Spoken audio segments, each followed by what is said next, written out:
Toei producer Shinichiro Shirakura, or Shira P, gave an interview about plans for Project Red, now that it's replaced Super Sentai's time slot. This interview gives a lot of insight and the thought process on what Toei wants to do with Project Red, but among these includes this statement. Project Red aims to create a single universe where characters from different titles intersect. Take Marvel's Avengers series. There is a unique appeal in seeing them cross paths within the same shared universe. I personally think there's a very interesting approach to serialized storytelling, cause, what's a story without characters? And seeing these characters interact would make for memorable events. With how long Toei has produced tokusatsu, it's a wonder why they haven't done this a long time ago. In fact, why not bring other Toei characters outside the franchise like Kamen Rider, or even Metal Heroes? Dude, let's go further and include other tokusatsu like Inazuman and the Kyodains. You can see what I'm getting at here. And while, it does seem a little silly to say Toei is getting inspiration from the MCU, this is just one small part of the bigger picture. It's kind of funny that this part can be cherry-picked and get the views,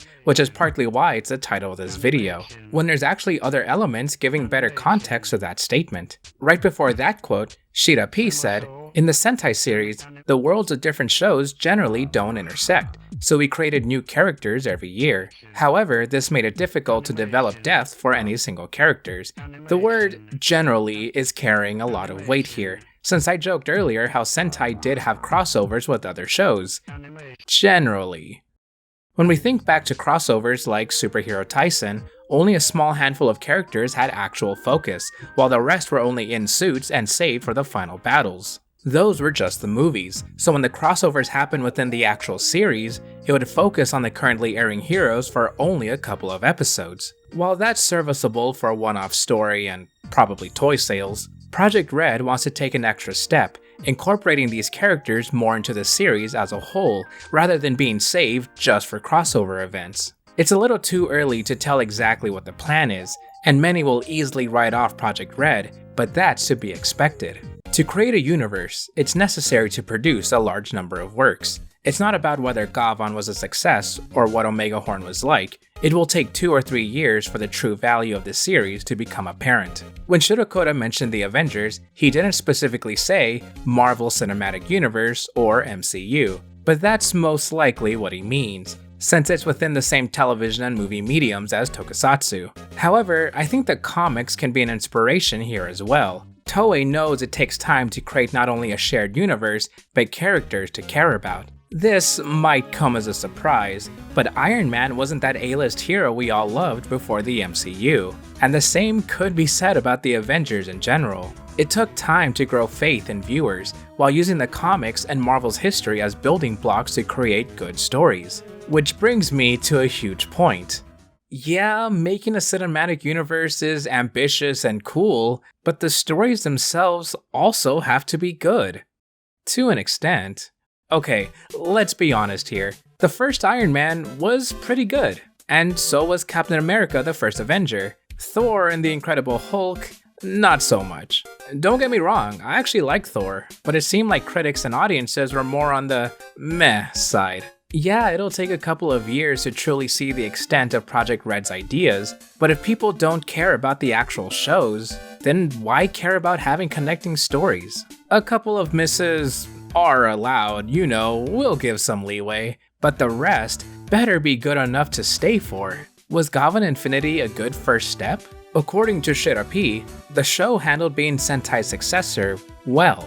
I know initially that doesn't sound right, especially seeing reactions online and toy sales from Japanese fans. But once again, the word well is carrying a lot of weight here. Gavan Infinity doing well could simply mean it didn't bomb in every way possible. It could mean that toy sales were just okay enough. It could mean that Tokusato and the Spanish-speaking countries it airs in loves the show enough to keep going on for years. Like I've mentioned in a previous video, Project Red could have done terribly, but that does not mean it'll get cancelled and be replaced by Super Sentai. Omegahorn took 3 steps forward for Project Red over Gavan Infinity, and that was planned from the start. I get that this project is ambitious, and I respect it for that, but there's one thing that bothers me, admittedly way more than it should. Gavan Infinity was basically the groundwork and introduction for Project Red, which played things safe. But did it really? In some ways, Yeah, but it introduced the multiverse. That's not playing it safe. That's something you normally save when you're already well established. Hey, I said this bugs me more than it should. Also because Shirokura said there might be slight differences when heroes cross over, so fans can discuss which version of these heroes they like more. Really? I don't mind multiverse stories, generally, but wanting to establish a universe of heroes, then later reintroducing those heroes who may not be the same one, puts a bit of a sour taste in my mouth. What if I liked Reiji from Gavan Infinity? Will I ever see that version of him again? Even if I liked Reiji from Omegahorn, I'd still like to see Gavan Infinity interact with Captain Omegahorn. There may be slight differences when heroes cross over, but it'll be fun to see fans discuss which version of Gavan they like more. I think this statement isn't meant to be 100% literal, since version doesn't have to mean variant of the character, but rather a change in characterization. For example, the Reiji we see in Omegahorn could be the exact same one from Gavan Infinity, and not a multiversal variant. That would be interesting to see, since it would add another layer of mystery to the story. How did Reiji get this way? Is he working undercover? What happened directly after his show ended? And yet, I just hope the balance is there. Like I said, I really like Gavan Infinity Reiji, but I also want to watch Omegahorn for Shout, Captain Omegahorn, without feeling as if I absolutely had to watch the previous show. You might have seen that same criticism about the MCU, like watching an Avengers movie requires homework and knowing past characters. I'm actually someone who says past movies aren't a necessity, but will help you understand the characters, which could probably be said for Project Red. Hopefully. At the very least, we're seeing hints of how different this series is against Super Sentai. Even the most different Sentai shows were still Sentai at their core, while Omegahorn is already doing something new that I honestly don't think Sentai or even Kamen Rider would have done. Since Sentai have 5 protagonists, it's easy for each one's portrayal to become a little thin, but since the divide of good guys and bad guys is so clear, it's okay if the former is a little distinct. That may not be what's right for today's kids though. This quote is a huge point to make about Super Sentai that I hope doesn't get misconstrued. You know Sentai have large casts of characters, not even to mention the support cast, villains, civilians of the week, so yeah, it can be easy to see that characters can be stretched thin. That's why Red Rangers have so much focus, as well as being the leaders, for the most part. In Project Red, the Red characters are front and center, with support characters being, well, support, but still standing on their own. Not just the characters, but the motifs and themes are able to stand out from Super Sentai. The focus on kaiju is interesting coming from Toei, since their giant fights were more about mechas.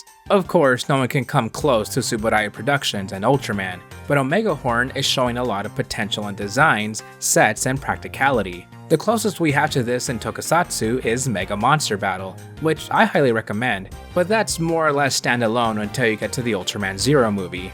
These two Project Red shows are interconnecting really fast, while having a good story for Omegahorn and Gavan Infinity, in my opinion. Surprisingly, the biggest point in this interview for me wasn't just the inspiration from the MCU, or how Project Red aims to have a connected universe. It's actually something going beyond all that. Returning to Sentai's way of doing things would kill any determination to make new heroes for the kids of today. Well, yes and no.